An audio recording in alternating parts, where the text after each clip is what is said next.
Sony. Hi, I've heard so much about you. What the hell is this? Well, I guess you could call it a bill for being an ass. I'm legitimately surprised that today's story has not been more reported by bigger content creators, because it's quite the scoop. Sony has been absolutely relentless and unmerciful when it comes to how they price gouge the consumer, consistently raising prices on them and overcharging for products that we all know should be far cheaper. But with the ever-increasing operating costs and the need to secure a proper return of their investment during a time where the gaming market is getting even more expensive, a part of you wants to justify it like, yeah, it makes sense. This company has to do what they need to just to stay in business. But how come it's not like that with everyone else? Why should the consumer be paying Sony more with no actual quality to justify it? These are the questions that should be keeping you up at night, but they're probably not, because, well, gaming is a luxury, not a necessity. So it's easier to just say, well, go get a job and buy the thing you want. Get a fucking job and get off of YouTube. Well, that's the answer somebody with a very low IQ would give you, because gaming should not be this expensive. It has no reason to be this expensive. What we have here is a case of Sony being an opportunistic company while their competitors are failing to deliver them proper competition. And I'm not saying that to remove all accountability from Sony. I'm just saying that as a matter of fact. Because as much as PlayStation fanboys want Xbox to be gone, see it fail, they don't have a bright future as a result of that. There isn't a single product coming from Sony to justify them price gouging anyone. I'm sorry, but not a single PlayStation exclusive is good enough for Sony to be charging you like they're the Gucci brand of gaming. None. Zero. As I'm playing Kingdom Come Deliverance 2, I'm beginning to now just realize that the game is $60, and it was made on a $40 million budget where they somehow managed to motion capture horses with that kind of budget. And they've already made all their money back, 2 million sales. Developers are not putting the financial burden on you. But things are different with Sony because as we speak, the company is currently in the middle of a lawsuit from a Dutch consumer foundation. And to be quite honest, the reasons seem pretty justified. Sony faces €1 billion Dutch lawsuit over artificially high PlayStation Store prices. A Dutch consumer foundation called Massachad, something like that. Me fail English? And Consument has filed a collective lawsuit against Sony Interactive Entertainment for its high pricing on the PlayStation Store. The lawsuit claims that the company is restricting digital game purchases from third-party retailers and creating artificially high prices. In a translated story from Tweakers, the foundation claims that PlayStation titles in the Netherlands cost 47% more than their physical counterparts, even though there's reportedly lower distribution costs there. Thank you for the monies. You can't have it back. Okay, serious question. Why is it just the Dutch that are catching on to this now? I mean, if you're a Canadian, Sony is graping you. I really don't know how Canadians actually live with paying video game prices. It's absurd. But 47% more than physical titles? I've always believed personally that digital titles should be at least $20 to $30 cheaper than physical releases for obvious reasons. You're not getting a disc and you're not getting it packaged. Digital distribution theoretically should have made games cheaper, but instead the price continues to go up, knowing full well that it costs nothing to distribute digital licenses. And yet, in spite of that, if you play on console or PC, you will be paying the same price as somebody who has a physical version. Now, this news is hilarious to me because Sony fought tooth and nail in court, begging to the FTC pleading with them to deny the Activision Blizzard merger with Microsoft because one of their reasons being that if Microsoft owned Activision, they would start price gouging consumers. Yeah, that's right. The very thing that they were accusing Microsoft would do, they've been doing this entire time. Perhaps what Jim Ryan meant by that in the moment wasn't that Microsoft would take advantage and raise prices. It was that the prices would go up because that would be what Sony has to do to combat Microsoft. In which case, maybe Jim Ryan was being sincere. But this is great to see. Finally, Sony getting a taste of their own medicine. Finally being sued for the very things they have been guilty of for a long time that they were accusing Microsoft would do. It's why I laughed at every single one of Jim Ryan's fake concerns to the FTC. I knew what this company was all about. Anybody who follows gaming closely knows what Sony is all about. Sony is the type of company to come to the FTC and warn them about how this could affect consumers, not because they care about the consumers, but because they want to be the ones to rip off said consumers.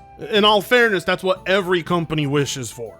If they could charge you $200 and not even let you own the games, they would do it. So to finally see Sony under investigation after crying wolf to the FTC, I must admit it does bring a smile to my face. That sort of hypocrisy should never go unchecked. Tweaker states, according to the Foundation's research, digital games cost an average of 47% more than their physical counterparts, despite Sony having lower distribution costs. The organization argues that the closed ecosystem of the PlayStation Store combined with Sony's dominant position in the console market results in what it calls artificially high prices. Unlike platforms such as the Microsoft Store or Epic Games Store, PlayStation owners can only purchase games and content through Sony's own store. This goes for all digital marketplaces. But of course, what separates Sony's case here is that they place what is known as a quote-unquote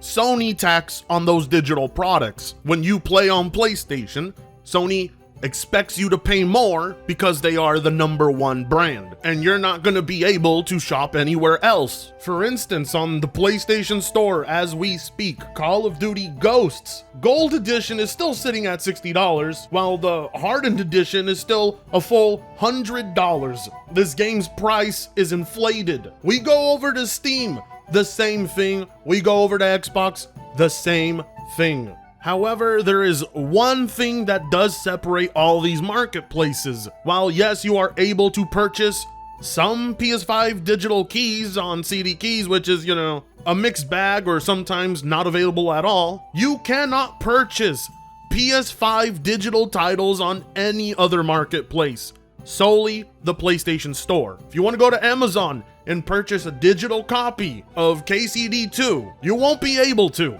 Other options to make your online digital purchases cheaper are limited intentionally by Sony, and that is why this lawsuit is in place. That is what we call the Sony tax. Sony believes they are too good to allow you to buy their games wherever else you want. Well, it's not that they think they're too good. I mean, logically, business-wise, this is smart, but it is anti-consumer to a degree. You can either wait for games to go on sale on the PS Store, but that is your limited option. Your chances of finding what you want on CD keys are not very high. For instance, I actually wanted to do this comparison so you guys could see for yourself exactly how scummy Sony is with this and why the lawsuit is warranted. I took a look over at CD keys and guess how many PlayStation digital products you can purchase there. About around 186, and most of that is MTX purchases. What about on Xbox? Well, for Xbox,